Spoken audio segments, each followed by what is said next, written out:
Ketika roh itu diletakkan di jasad, dia itu tersiksa. Karena ketika dia ke jasad fisik, namanya mengalami keterpisahan dengan yang abadi. Dia ini pada jasad fisik tersiksa. Karena dia harus di alam yang kasat mata, alam multi. Tersiksa. Intinya sebuah ilmu hakikat harus dikawal apa? Syariat.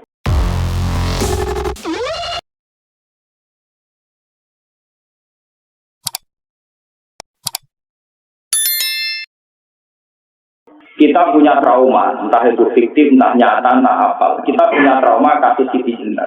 Orang yang mendalami la ilaha illallah secara intensif, entah itu disebut kalimat sodo, bersuluk, berseloko, empok-empok, pokoknya. Orang yang memahami la ilaha illallah secara intensif, itu pasti menuju ilmu hakikat. Dan menuju ilmu hakikat pasti ngalamin hakikat yang khoyali. Ini rumah terang, hakikat yang nopo khoyali. Dan hakikat yang khoyali ini mulai meniti. Ya, kalau sudah begitu, misalnya ngerti, ketika kulon motor diskusi ini oleh perdebatan kali jaga, saat itu ada Sunan Bonang juga. Kamu sujud pakai apa kali jaga? Ya pakai jasad.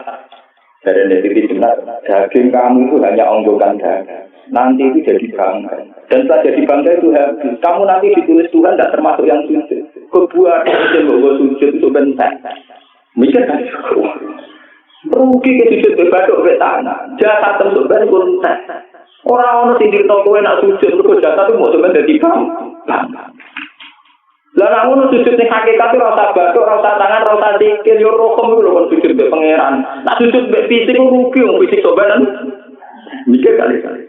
Orang bolak-balik balik Joko mantan wali preman terus jadi pas pusing. Jadi kita kalau biasa tahu mengira. Jadi jelas yang lain gak tahu menangis.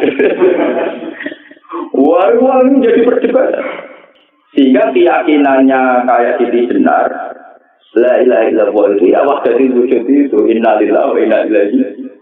Selama ini kalau orang syariat misalnya, orang syariat itu kalau ada orang mati, misalnya Pak Rukin mati, nah aku kan muni innalillahi wa inna ilaihi raji'un. Saya kira Rukin mata itu balik ning pengen. Itu cara hakikat kan salah besar. Orang mati itu tidak ada. Cara ilmu hakikat dan orang mati itu tidak ada. Roh ini tersiksa di alam fisik. Jadi ruh-ruh ini tersiksa di alam fisik. Karena ketemu di jasadnya ruh. Tersiksa. Aku apa malahnya kerja piring Jepang tersiksa. Ada roti semua tersiksa. Misalnya dia apa malahnya dalam waktu pidato orang jam bareng tersiksa. Tersiksa. Mereka orang butuh mangan, orang butuh ngombe, tapi gara-gara melok fisik. Paham ya? Belum itu nanti apa raya betul. Dan kurang bosan. Bersama betul dari guru waras maksudnya ya. Artinya waras secara akademik karena ada referensi, ada marojek ya.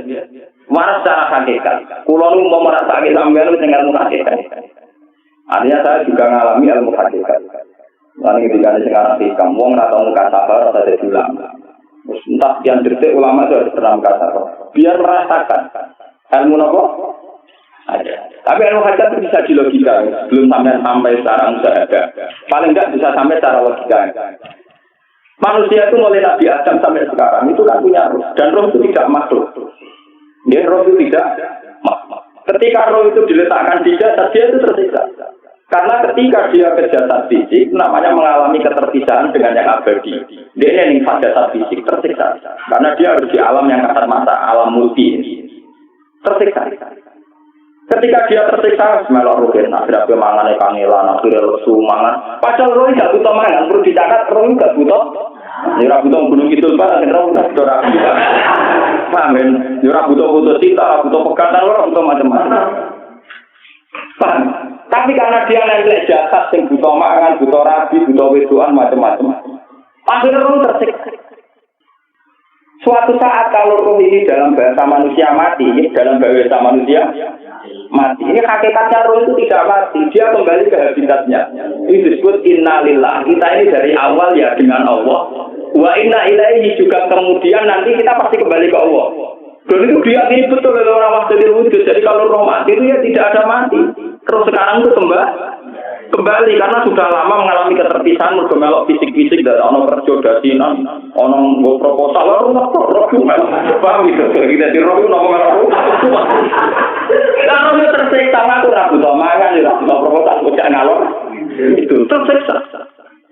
Makanya dalam cerita-cerita Jalaluddin Rumi yang otentik di kitab-kitab begitu. Ketika beliau mau meninggal, muridnya itu dari Jalaluddin Rumi, kamu jangan nangis saya ini mau pesta, saya ini mau pesta perkawinan. Kamu tidak merasakan penyesalan saya. Saya ini lama menyesal karena harus hidup bersama kamu. Terus saya ini tersiksa karena mengalami alam yang rusak, yang panas. Harusnya roh saya itu di alam abadi bukan di sini. Maka jangan tangisi kematian saya. Kematian saya adalah kembalinya roh ke habitatnya. Semenjak itu kematian dianggap malam perkawinan karena roh kembali. Pak Hasil menurut seorang ilmu tasawuf bahasa Arab jenenge wahdatul wujud kena Jawa Yogyakarta Solo Keadan jenenge manunggaling kawula. Mergo sing rawan ngono mungkin barang iki tak terang. Jadi batok dia iki buku sujud kan iku sampe ilang. Jadi sesine terawon cara teorine ditenditi. Rugi kowe. Jadi kendor. Kali coba mantan preman, gak cepat perut gorak, ngono mbok terus tak pateni. Lah, cepat iki apa itu? Premane kumat. Ya, sam preman gak cepat ilmi. Ngono ku modern.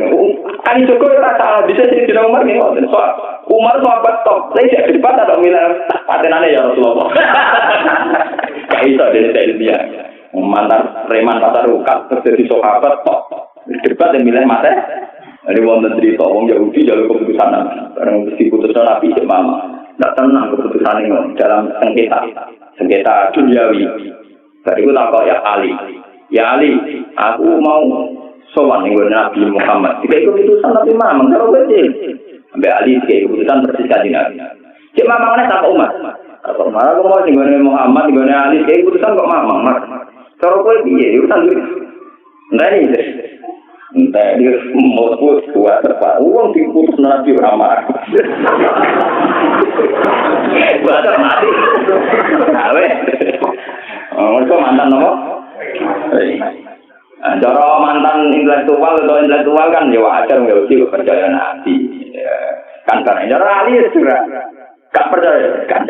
Ramai sekali, lah orang bapak ini. Ya wajar, orang Yahudi kok percaya Nabi, tak percaya. Itu Yahudi Muslim. Lalu itu Gusdur. Lalu Gusdur waktu itu dia tentang Ali yang nggak tenang tak ingat. Nasibnya bodoh. Ali itu ilmuwan yang jadi presiden gak sukses. Ini itu Gusdur. Mereka ditinggal negara wong pinter, mimpin rasa sukses. Wong pinter gampang maklum. Lah misalnya kita jadi kayak wong pinter, kayak santri ini pacaran, maksud jangan cerita itu. Wah, rumit. Terus malah gali di nalina tubuh syahwat nih nan. Iya, bodoh tanpa pelaturan. Paham ya, rumit tau. Malah itu geman, jadi itu teman-teman itu geman. Jadi biasa, orang syariat ini. Jadi kemana santri pacaran tersinggung, santri nakal tersinggung. Jadi orang rasanya, dunia orang apa? Jadi nak mengguru-guru urusan ilmu semi hakikat. Sehingga kayak Siti Jenar, cara pandang Siti Jenar itu masuk betul nih pemikiran para santrinya. Kados Ki Ageng Pengging siapa masuk betul karena masuk akal. Kalau mereka ngomong betapa tidak ada artinya fisik ini. Nah, kalau semua fisik ini tidak ada artinya, kemudian yang ada artinya itu roh, perjalanan apa? Perjalanan roh, sehingga diartikan inna lillah wa inna ilaihi raji'un. Inna sholati wa nusuki wa mahyaya wa mamati lillah. Lah kemudian sekarang sama tak tanya misalnya ini latihan ilmu hakikat. Wa mahyaya lan penguripan ingsun. Kalau ingsun itu artinya fisik atau jasad, itu keliru besar karena jasad tidak pernah hidup. Yang hidup itu roh. Paham ya? Sekarang artinya wa mamati itu apa? Kematian ingsun. Kalau roh itu tidak pernah mati, berarti kematian roh adalah keterpisahan dengan yang agung atau yang ada. Dan semuanya itu lillah di Rabbil. Sehingga mereka mengatakan kematian itu satu pesta. Malah kasus Bilal ditakoi, ya Bilal, ketika murid-muridnya nangis kabeh mati, Bilal dia senang aja. Badan nalfal akhibah, Muhammad dan wakhibah. Gak orang mati malah senang ketemu kekasih. Sebab itu kematian tidak pernah jadi problem bagi mereka sing soleh, sing menembus ilmu hakikat. Tapi ilmu hakikat kayak ini tuh yang diyakini Siti Jenar, diyakini Jalaluddin Rumi, diyakini para wali-wali wahdatul wujud. Dulu saya Husain Sinten al-hal. Itu kemudian melahirkan prahara syariat. Prahara apa? Syariat. Sebab itu wali songo. Oke, Siti Jenar benar dalam filosofinya, tapi harus dibunuh karena menjadi prahara syariat. Sama dengan yang dikatakan Nabi itu benar, tapi menjadi prahara syariat. Akhirnya disomasi oleh Umar radhiyallahu. Jadi sebenarnya sama, pola-pola ceritanya sama. Intinya sebuah ilmu hakikat harus dikawal nopo syariat. Nggih kula bolak-balik, contoh paling gampang wit pisang. Wong nak mangan gedang kulitnya tetap dibuang. Tapi umpama gedang dari awal ora usah kulit, ra sido dadi gedang. Paham nggih? Meskipun kalau apa dipangan ya dibuang. Tapi kita tidak bisa bayangkan pisang dari awal tanpa nopo. Mbok kekeringan, mbok gosok, ora sido dadi nopo. Bisa. Terus pentingnya syariat lagi begini. Malah enggak penting ngaji wali-wali syariat yang terkait Sunan Kudus, kasus Sunan Bonang. Andai kan tidak ada syariat itu dunia pun mesti rusak. Contoh paling gampang masalah pornografi, porno aksi. Jadi jelas diomongi ngono ibu ngakak-ngakak.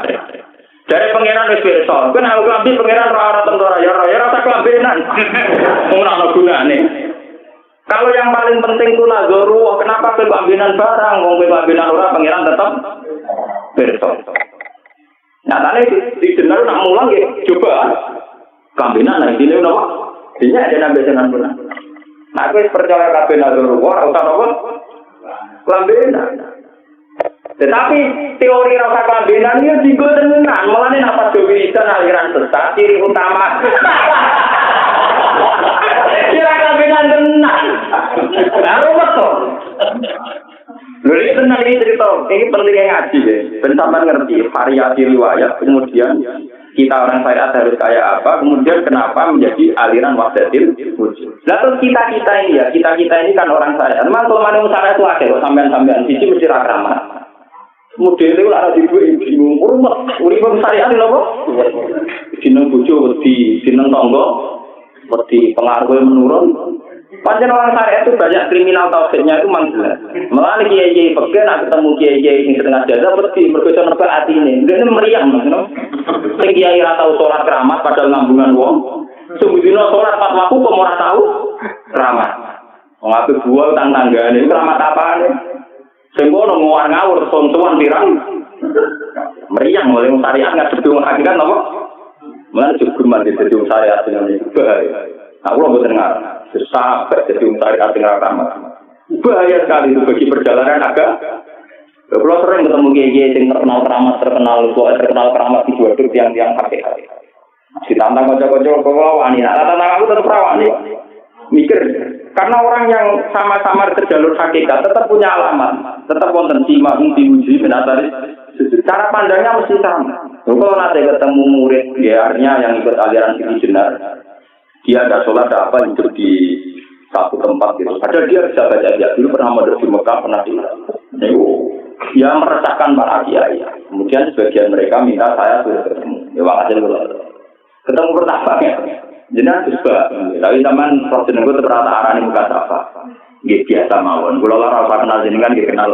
Dadi kula wis biasa mawon. Lalu pernah ngajar-ajaran saya lagi ning donya tak ndani motor-motor dari mati, terus ucapan keluar dari sampai ada orang hakikat mengenai mati, ya mati, saya itu, selesai mengenai saya ini foto-foto itu nopo, mati, saya ini foto-foto itu, foto kafe, nah ilmu hakikat kan sama semua, nopo, sama semua. Tadi makanya itu tadi.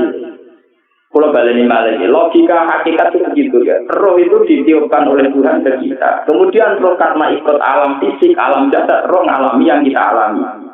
Ya, ketika roh ngalami yang kita alami dia tersiksa. Nah, ketika roh sudah terpisah dari jasad yang mengekang, yang memenjara ini, dia senang terus kembali ke Tuhan. Ini disebut innalillahi wa inna ilaihi raji'un. Nah, jasad ini kemudian menurut ilmu hakikat tidak ada gunanya sama sekali. Hilang di telan tanah. Nah kalau begitu jasad ini nambah gula-gulan. Gusti bathuk kula tak nggo sujud tangan kula ndi buktine tangan wis ora ono. Bathuk wis ora. Mulai dari sisi benar, hanya wali bodoh kayak kalian yang punya ajaran bodoh begitu. Malah sopan. Mulane Sunan Kalijaga semangat kon mateni mergo tambah omongane glodro dindi. Tapi yang enggak disadari Siti Jenar yaitu tadi. Inti dari ilmu hakikat itu kan tunduk sama kersane Tuhan. Kalau sudah tunduk pada kersane Tuhan, kalau kersane Tuhan roh kita harus dijasad. Dan wujud jasad kita ini juga karena kehendak Tuhan. Kenapa yang wujudnya jasad yang karena kehendak Tuhan engkau ingkari? Sementara wujudnya roh tidak kamu ingkari. Kalau wujudnya jasad yang birodatillah wa bimasyiatillah, wujudnya roh yang diwujudi bimasyiatillah wa iroh.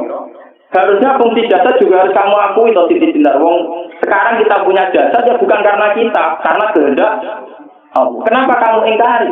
Berarti kamu ingkari kehendak meneng Siti Jenar. Makanya hakikat yang pertama saya itu pasti khayal. Nah, Siti Jenar itu hakikatnya baru yang sampai khayal itu. Jika dia tersesat.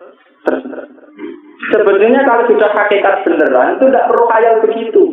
Ada yang perlu khayal jasa kita yang senajan Allah gunanya ini. Tetap ya wae wujudnya karena kehendak Allah. Juga kita harus terima. Apapun kekurangannya, apapun kenaifannya, ironisnya harus kita terima. Ini sebagai bentuk penerimaan kita pada masyiatin. Begitu juga keadaan roh kita sebagai penerimaan atas masyiatin. Meskipun ada teori-teori roh yang lebih valid. Lebih valid misalnya begini. Kanjeng Nabi itu suatu saat ininya terputus karena perang Uhud. Itu Kanjeng Nabi di dolanan bijinya. Napa dari jemarinya Nabi di dolanan. Jadi Nabi sendiri kadang sering ngajarkan ilmu hakikat. Hal lagi illa usbun udmiyah wa fi sabilillah imalafi. Kowe ora trimo fisik bentuk fisik dari jemari sing ditetir berdarah. Tapi nak kowe di sabilillah wis balik gak ditatem. Jika kenapa para sahabat itu ketika dicincang, ketika putus tangannya, putus kakinya, sahabat yang usul ke ilmu hakikat itu malah senang. Karena jasad kita ini kan ila sabilillah menuju jalan Tuhan. Sekali dia sudah terluka, sabilillah itu sudah menemukan formatnya. Kalau teori Sino bisa menemukan formasinya. Paham? Orang pemalang ngeluh itu berarti goblok, benar ngeluh paham ya?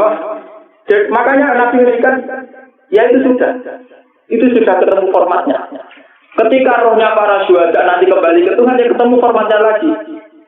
Itu disebut wala taqulu liman yuqtalu fi sabilillah.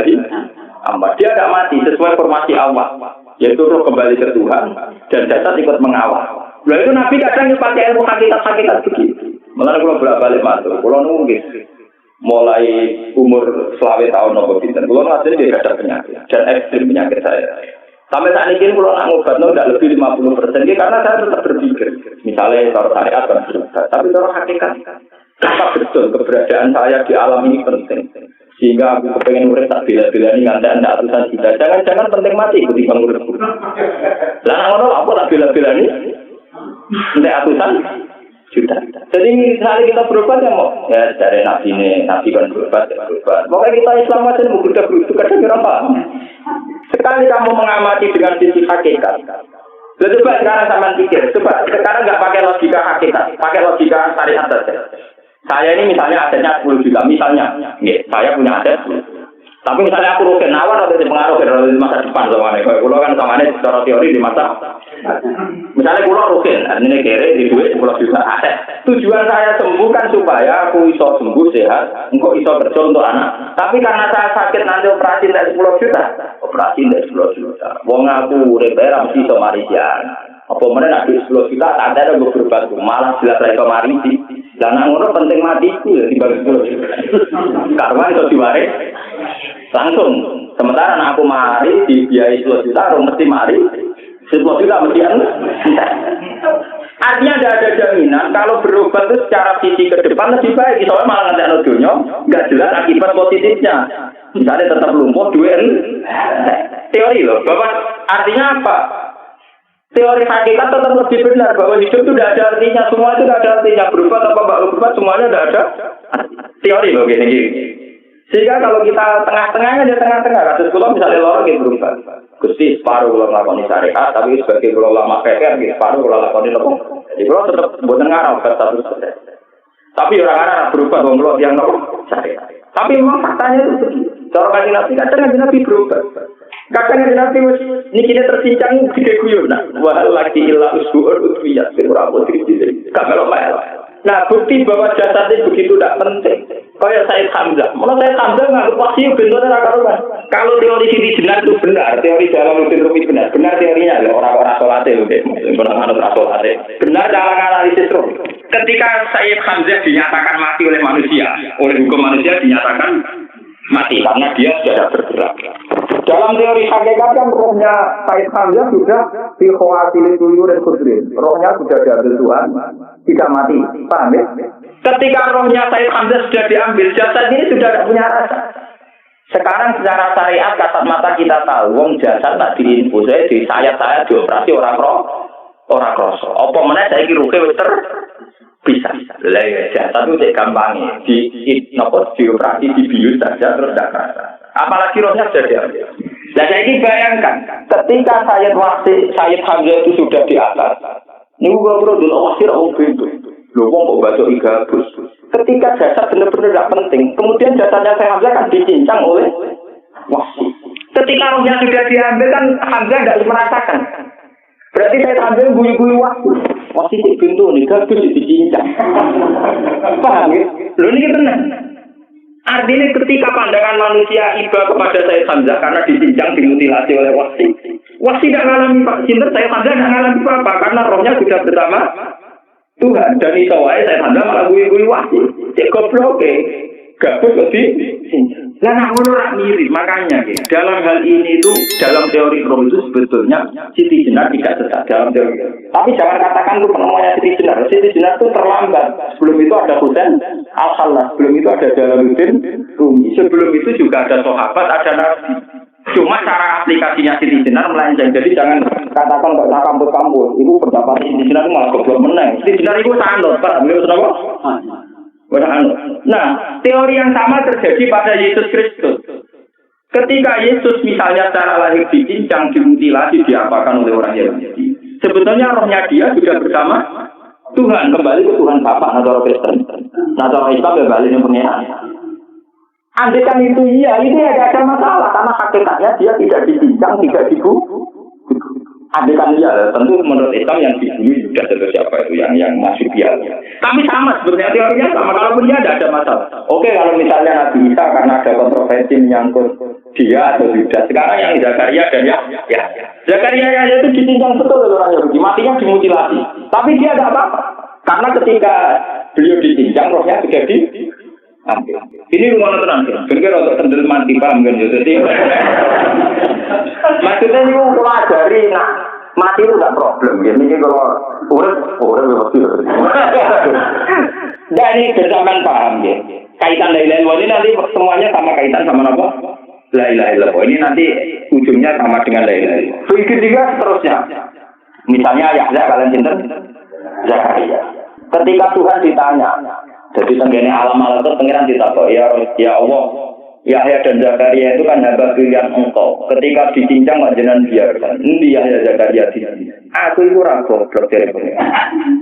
Sedurunge dekne dicincang jasate ruhe tak sibuk. Dadi dekne ora krasa blas. Begitu juga nek tafsir-tafsir sampean lihat wa Maryam, Sayyidah Maryam yang istrinya Fir'aun. Itu kan dia iman sama Nabi Musa Asia Imro'ati apa? Fir'aun. Asia Imro'ati Fir'aun, ya. Itu kan dihukum oleh Fir'aun. Ketika mau ditumpahi batu besar, itu Allah ketika pengiran, ya malaikat maut cepat ambil rohnya sebelum dihujani batu besar. Rohnya diambil. Sebab itu dalam hukum Tuhan itu tidak merasa bahwa Tuhan membiarkan Atiyah, membiarkan Hamzah, membiarkan Yahya, membiarkan Zakaria. Dalam hukum Tuhan semua orang ini roh-roh terhormat. Akhirnya nak anggo teori ini minta malah goblok wong gabus goblok sih. Jangan nah anggo teori ini malah berbalik. Sing goblok sih nikah. Yo ora kok sesuai sampean kiaskan saja. Wong dibius wae ditayar-tayar gak kroso. Kaya apa nak rugen bener-bener wis tercabut terpisah. Katane nang iki. Iki disebut wala taqulu limayub talu bisa pilih lain apa? Nah kemudian roh ini kemana? Roh itu sudah menyatu dengan kalimat tauhid. Mesti roh itu bersaksi la ilaha illallah. Itu yang disebut ning alam roh ketika Allah tanya alas tu birobiku mesti qalu bala. Mesti mereka jawabnya apa? Bala. Karena alam roh tentu lebih mudah bersaksi akan keberhadiran dan keeksistensi Tuhan Allah Subhanahu wa Ta'ala. Paham ya ini teman-teman. Nah, ketika kalimat tauhid sudah menyatu kayak begini, itu mesti kalimat tauhid sing mesti langsung untuk swarga. Itu maksud Nabi mustaiqinan biha qalbu mukhlishon biha qalbu. Hati itu qalbu kan nggak bisa kamu artikan jantung atau liver kayak teori modern sekarang. Misalnya qalbu itu apa? Jadi kiai qalbu itu jantung. Nah, kalau beda ke liver. Lah liver apa kabidun? Itu akal-akalannya kok ora paham. Bahasa kolbun, fikrun, aklun itu sesuatu yang misteri. Roh ini kemudian dengan kalimat tauhid sudah menyatu disebut mukhlishon biha qalbu. Ada tingkat kemurnian hubungan roh dengan kalimat tauhid. Nah kalau begitu pasti tak pola jannah. Karena tidak mungkin kalimat tauhid kok di neraka.